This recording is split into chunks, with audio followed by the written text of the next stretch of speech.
Hai Sobat Komunikan, apa kabar semuanya? Welcome back to my channel bersama saya Miss Henny. Hari ini kita akan melanjutkan pembahasan kita mengenai cara untuk membuat kerangka konsep. Ya, waktu yang lalu kita sudah membahas mengenai landasan teori, yaitu bagaimana cara kita membuat penelitian terdahulu. Gitu. Nah, saat ini saya akan bantu teman-teman untuk bagaimana cara kita membuat kerangka konsep. Ya, izinkan saya untuk share screen.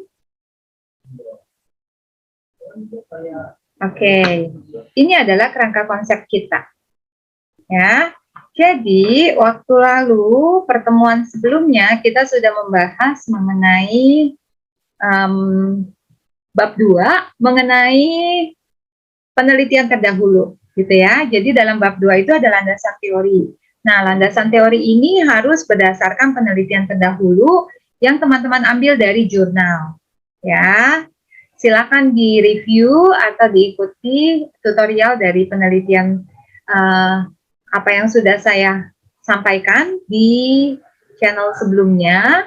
Ya, ini adalah tutorial cara untuk kita membuat penelitian terdahulu. Nah, kemudian kita akan masuk ke kerangka konsep.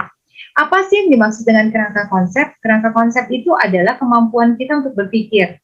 Ya, jadi teman-teman ketika kita mau menceritakan atau menggambarkan tentang kerangka konsep, teman-teman bisa memahami, ya, bisa memahami dan mempelajari bagaimana kerangka konsep itu dibuat.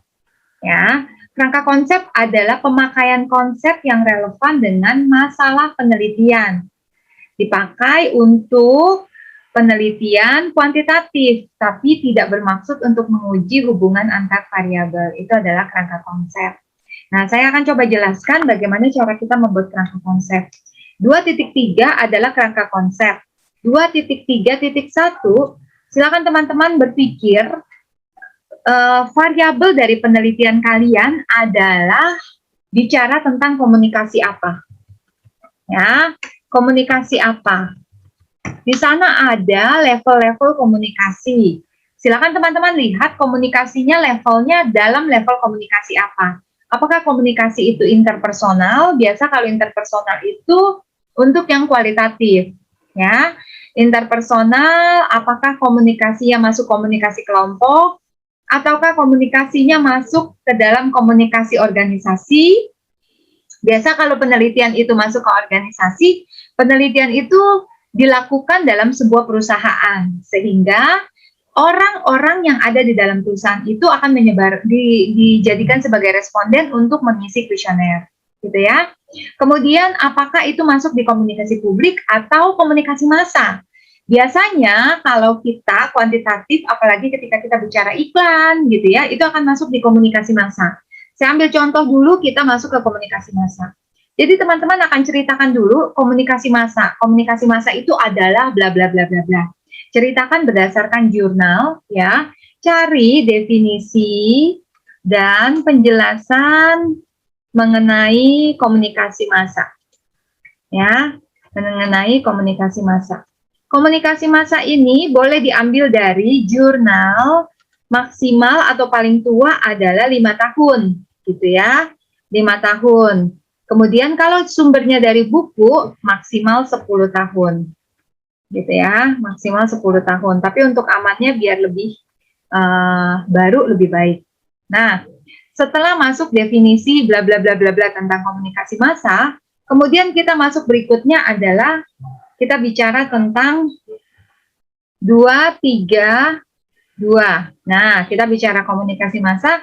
Sekarang kita bicara di dalam komunikasi massa itu ada new media atau media konvensional. Contohnya, misalnya kalau teman-teman mau meneliti iklan di televisi, nah teman-teman bisa ambil komunikasinya itu adalah konvensional, ya, komunikasi massa tapi yang konvensional. Tapi kalau misalnya mau masuk meneliti tentang YouTube misalnya, berarti masuk ke sini adalah new media atau media baru. Nah, media baru. Jadi intinya dari kerangka konsep ini adalah dari satu yang luas, kemudian kita makin lama makin mengerucut sehingga semakin jelas apa yang akan kita teliti. Konsep seperti apa penelitian kita. Nah, setelah itu teman-teman ambil nih misalnya definisinya sama, ya. Media baru itu silakan ambil dari definisi konsep yang ada di jurnal ataupun yang ada dari buku boleh. Ya, silakan ambil definisi dari jurnal ataupun buku. Maksimal paling tua untuk jurnal 5 tahun. Dan untuk buku maksimal 10 tahun, misalnya masuk ke media baru. Nah, kemudian mengerucut lagi, lebih kecil lagi, 2, 3, 2. Nah, setelah media baru, kita punya apa di dalam media baru itu kan ada sosial media misalnya. Sosial media. Nah, teman-teman silakan ambil definisi dari sosial media itu, ambil dari jurnal, ya, maksimal 5 tahun terakhir, dan buku maksimal 10 tahun. Sesudah itu, misalnya mau penelitian 232.3.4 gitu ya. Ini 231, ini 232, ini 233 gitu ya. Kemudian 234 silakan ambil misalnya teman-teman mau melakukan penelitian apa? Penelitiannya di misalnya TikTok gitu. Berarti masuk ke TikTok. Nah, ini adalah udah paling bawahnya.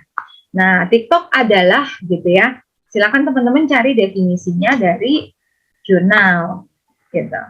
Nah, ini kalau misalnya bicara tentang komunikasi massa. Nah, kalau misalnya kita bicara komunikasi iklan, misalnya, di sini kita akan masuk dalam bidang komunikasi. Biasanya bidang komunikasi kalau kuantitatif itu tidak jauh-jauh dari komunikasi pemasaran. Nah, ketika kita masuk komunikasi pemasaran, silakan teman-teman ceritakan di situ komunikasi pemasarannya apa. Gitu ya, dia mau pakai komunikasinya apa di situ.